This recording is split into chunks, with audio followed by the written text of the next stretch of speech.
Okay, hello everyone. Here I want to provide a tutorial on how to activate power saving mode on Samsung Galaxy A55 5G device. Well, power saving mode helps conserve battery life by reducing the device power consumption. This is particularly useful when your battery is running low and you need to extend its usage until you can recharge it. So how to do that? Let's go to the tutorial.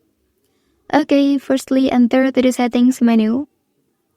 Well, and here scroll down please and select battery option.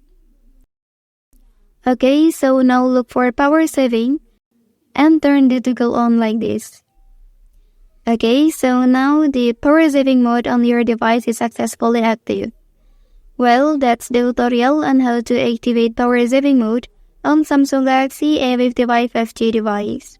If you are helped by this video, don't forget to like and subscribe to get other information from this channel. Thank you.